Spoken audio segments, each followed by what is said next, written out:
अस्सलाम वालेकुम। मेरा नाम अलीशा है। वीडियो पे क्लिक करने का शुक्रिया। इस वीडियो में हम लोग एक्सप्लोर करेंगे पाइथन लिस्ट को।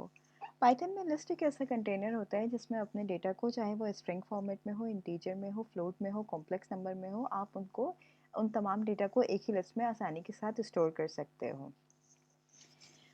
लिस्ट के साथ जो कमांड्स यूज़ होती हैं, जो ऑपरेटर्स यूज़ होते हैं, वो मैंने यहाँ पे पहले से जॉट डाउन करके रखे हुए हैं। आज इन कमांड्स को देख लेंगे कि इनको यूज़ करने के बाद हमारी लिस्ट में क्या मॉडिफिकेशन आती हैं।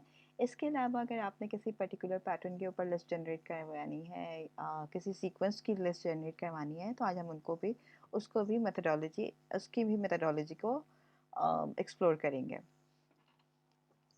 तो यहाँ पे मैंने पहले से एक लिस्ट बना के रखी हुई है। लिस्ट के लिए ज़रूरी है कि आप इसमें स्क्वायर ब्रैकेट यूज़ करो और लिस्ट के जितने भी एलिमेंट होते हैं वो कॉमा के थ्रू सेपरेट होते हैं। यहाँ पे मैंने एक लिस्ट बनाई हुई है। हम देख रहे हैं कि इस लिस्ट में कुछ भी सीक्वेंस, कोई भी पैटर्न फॉलो नहीं हो रहा है। ये लिस्ट ऑर्डर किसी भी ऑर्डर में नहीं है। तो इसको असेंडिंग ऑर्डर में लाने के लिए मैं यहाँ पे सॉर्ट की कमांड यूज़ कर रही हूँ। जो हमारी आखिरी वाली यहाँ पे कमांड लिखी हुई है, उसको यूज़ करके देखते हैं।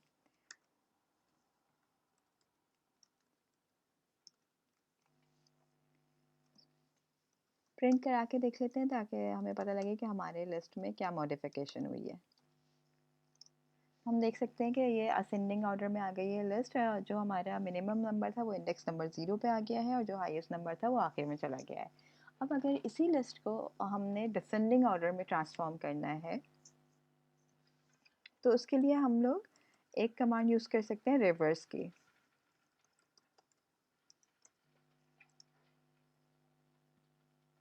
इसके लिए भी प्रिंट करा के देख लेते हैं ताकि हमें हमारा आउटपुट पता लगे कि हमारी लिस्ट में क्या मॉडिफिकेशन हुई है। तो हम देख सकते हैं कि अब हमारी लिस्ट जो है वो डिसेंडिंग ऑर्डर में आ गई है। जो हाईएस्ट नंबर था वो इंडेक्स नंबर 0 पे यानी कि फर्स्ट पोजीशन पे आ गया है और जो लोएस्ट नंबर था वो आखिर में चला गया है। अच्छा, अगर हमने अपनी लिस्ट से कोई भी एलिमेंट को रिमूव करना होता है तो हमारे पास दो कमांड्स के ऑपरेशन होते हैं, या दो कमांड होती हैं। या तो हम पॉप यूज़ कर सकते हैं या फिर हम रिमूव यूज़ कर सकते हैं। देखते हैं कि इन दोनों में डिफरेंस क्या है। पॉप की कमांड यूज़ करने के लिए क्या होता है कि आपने इंडेक्स की पोजीशन, लिस्ट जो एलिमेंट रिमूव करना होता है उसकी इंडेक्स पोजीशन बतानी होती है। फॉर एग्जांपल, अगर मुझे यहाँ से ये 4.78 को रिमूव करना है, जो कि हमारा इंडेक्स नंबर 0 1 2 3 पे, इंडेक्स नंबर 3 के ऊपर है। इसको रिमूव करके देखते हैं, प्रिंट करा लेते हैं ताकि हमें पता लग जाए कि कौन सा एलिमेंट रिमूव हुआ है। तो हम देख रहे हैं जो हमारा थर्ड इंडेक्स के ऊपर जो एलिमेंट था, अब हमारी नई वाली लिस्ट से वो रिमूव हो चुका है। इसी तरह से अगर हम रिमूव की कमांड यूज़ करते हैं, रिमूव की कमांड यूज़ करने में फ़ायदा ये होता है कि आपने इंडेक्स नंबर नहीं देना होता है। आपने सिर्फ और सिर्फ आइटम इटसेल्फ को जो है वहाँ पे राइट डाउन करना होता है। फॉर एग्जांपल, अगर मुझे यहाँ से 1 रिमूव करना है तो मैंने यहाँ पे 1 लिख दिया है। अब हम अपनी लिस्ट को प्रिंट करा के देख लेते हैं।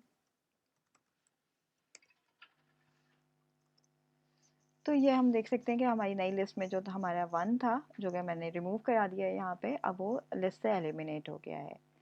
अब हम बात करते हैं अपेंड और एक्सटेंड की कमांड की, जो कि अपेंड है और यहाँ पे एक एक्सटेंड है। दो कमांड यूज़ हो रही है। ये कमांड हम यूज़ करते हैं अगर हमने कोई अपने लिस्ट में कोई नई चीज़ को ऐड करवाना है। फॉर एग्जांपल, यहाँ पे हम बात करते हैं लिस्ट,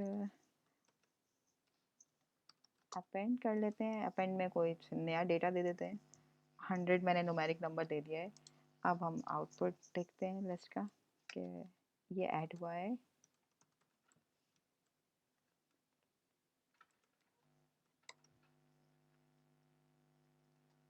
तो हम देख रहे हैं कि हमारे यहाँ एक नया एलिमेंट जो है वो लिस्ट में यहाँ पे आखिर में 100 ऐड हो गया है। अगर यही चीज़ मुझे एक्सटेंड करवानी है, अगर एक्सटेंड में ये होता है कि आप स्ट्रिंग डेटा भी यूज़ कर सकते हो, अपेंड में भी स्ट्रिंग डेटा ऐड करवा सकते हैं, but like extend is only specified to the string data. तो देखते हैं इस एक्सटेंड यूज़ करने से हमारी लिस्ट में क्या मॉडिफिकेशन आती है। लेट्स से मैंने स्ट्रिंग डेटा दिया है 1 2 3 ABC ABD। अब यहाँ पे हम लिस्ट को प्रिंट करवा के देख लेते हैं।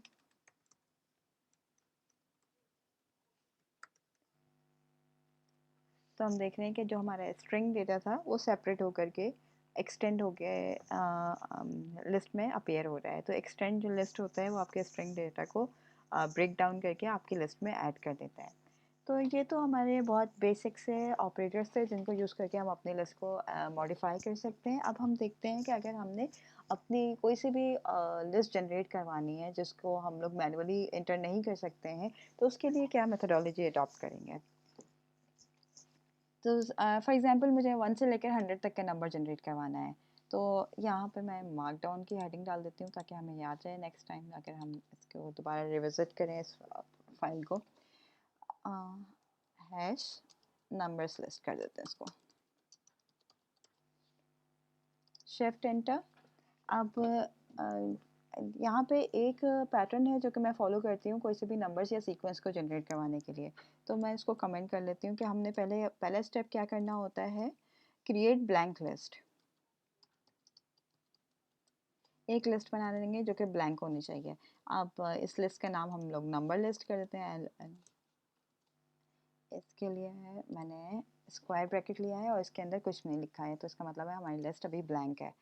अभी अब हम लोग एक और कमेंट डालेंगे, इसमें हम लिखेंगे रन लूप एंड अपेंड।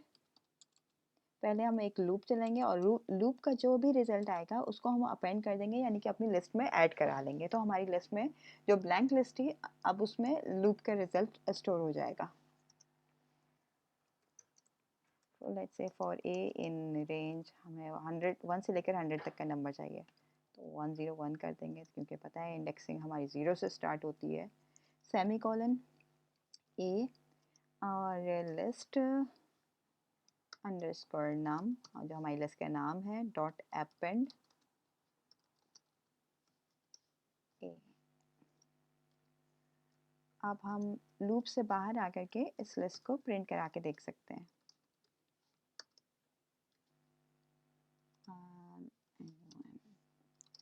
हम देख रहे हैं कि हमारा 1 से लेकर 100 तक का नंबर जनरेट हो गया है। अगर हमने फॉर एग्जांपल कोई पर्टिकुलर स्पेसिफिक नंबर्स हैं उनका स्क्वायर लेना है, तो हम लोग वो कैसे ले सकते हैं। तो लेट्स एक और प्रोग्राम जनरेट कर देते हैं इधर जिसका हम लोग नाम रखेंगे square number.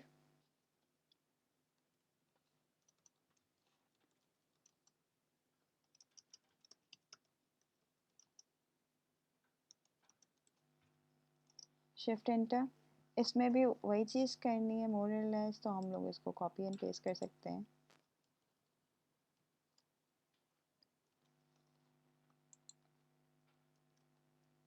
Create blank list, क्योंकि इसका नाम हम लोग ने स्क्वायर रखा हुआ है, तो इसको लिस्ट स्क्वायर कर देते हैं, वो भी ब्लैंक लिस्ट है। फॉर इसको मैं ए से हटा के बी कर देती हूँ ताकि प्रोग्राम में थोड़ी बहुत डिफरेंस रहे।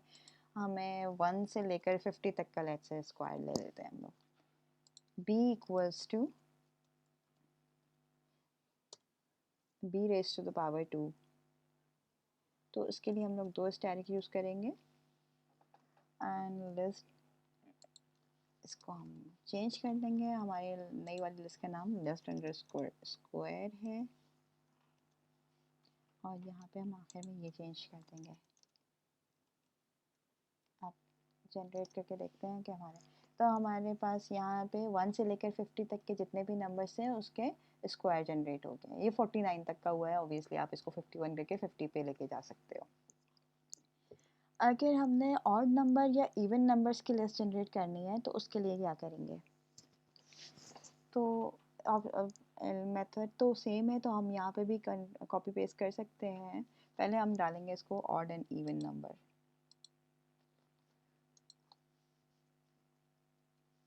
से इवन।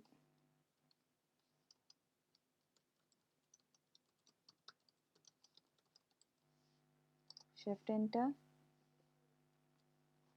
अब लिस्ट अंडरस्कोर इसको इवन कर देते हैं ताकि हमें रिकॉल करने में आसानी हो, और यहाँ पे इसको सी कर देते हैं। और 1 से लेकर 101 तक के बीच में जो भी इवन नंबर है वो हमारे पास आ जाएंगे। तो इसके लिए हम लोग क्या करेंगे, सी modulus 2 equals to 0।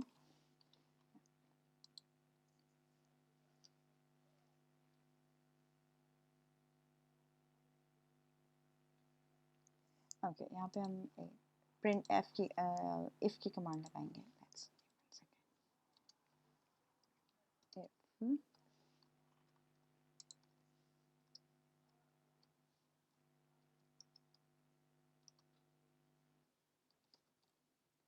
List underscore even के साथ हम लोग अपेंड कर लेंगे आंसर को, वो हमारा सी है।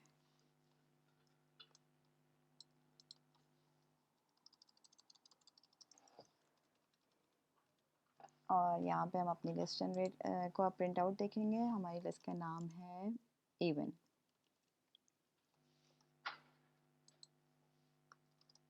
तो हम देख सकते हैं कि हमारे सारे इवन नंबर यहाँ पे जनरेट हो गए हैं। इसी चीज़ को हम लोग ऑड नंबर्स के लिए भी कर सकते हैं।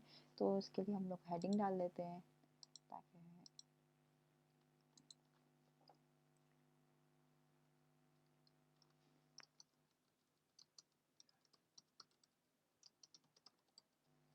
Shift enter.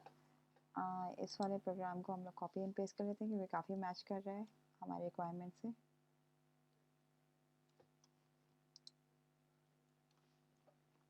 अब इसको हम अपने रिक्वायरमेंट के लिए ऐसे चेंज कर लेते हैं। ये ऑड नंबर की लिस्ट है तो लिस्ट अंडरस्कोर ऑड मैंने इसका नाम रख दिया है। सी की जगह पे डी कर देते हैं और 101 एंड डी यहाँ पे भी चेंज हो जाएगा, यहाँ पे भी चेंज होगा और इवन की जगह पे हम ऑड कर देंगे।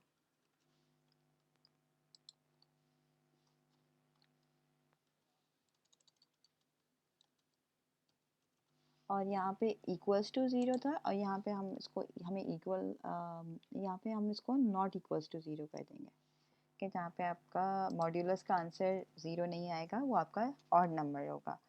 जनरेट करके देखते हैं रिज़ल्ट। हम देख सकते हैं कि यहाँ पे हमारे सारे जो नंबर्स हैं वन से लेकर 101 के बीच में जो ऑड नंबर्स हैं वो सारे के सारे यहाँ पे जनरेट हो गए हैं। तो आखिरी में हम फिबोनाची नंबर्स को जनरेट करा लेते हैं। इसके लिए फिर से मैंने वही हेडिंग डाली है।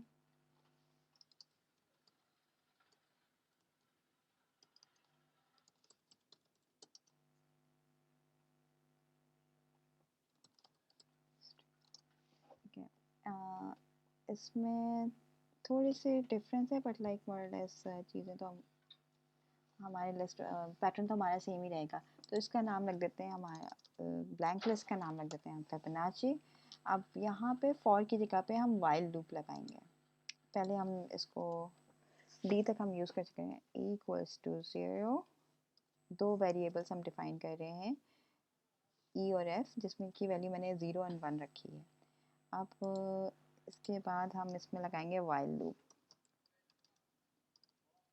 While E is less than 100, let's say कि 100 तक हम नंबर नंबर्स 100 नंबर्स तक हम फिबोनाची नंबर्स को जनरेट करवा रहे हैं। तो हमारा आउटपुट क्या आना चाहिए? पहला आउटपुट ई ही रहेगा, एफ की वैल्यू भी एफ ही रहेगी, उसके बाद जो है वो नंबर्स आपस में ऐड होना शुरू हो जाएं, ई प्लस एफ, ये हमारी सीक्वेंस रहेगी। अब यहाँ पे लिस्ट में अपेंड करा लेते हैं अंडरस्कोर फिबोनाची डॉट अपेंड, और ये हम ई जो है जो हमने यहाँ पे लूप में लगाया है उस चीज़ को हम ऐड कर देंगे। अब बाकी की चीज़ें हमें रिमूव कर देनी है क्योंकि इनकी रिक्वायरमेंट नहीं है।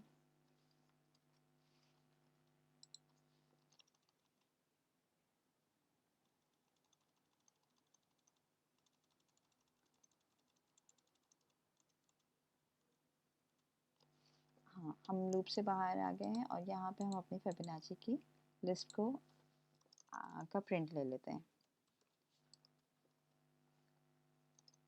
तो हम देख रहे हैं कि 1 से लेकर 100 तक के बीच में हमारे फिबोनाची नंबर किस तरह से जनरेट होते हैं। तो ये था लिस्ट जनरेट करने का एक सिंपल सा पैटर्न। नेक्स्ट वीडियो में हम बात करेंगे टपल्स, सेट एंड डिक्शनरी के बारे में। जब तक के लिए अपना बहुत ही ख्याल रखिएगा। मिलते हैं नेक्स्ट वीडियो में। अल्लाह हाफ़िज़।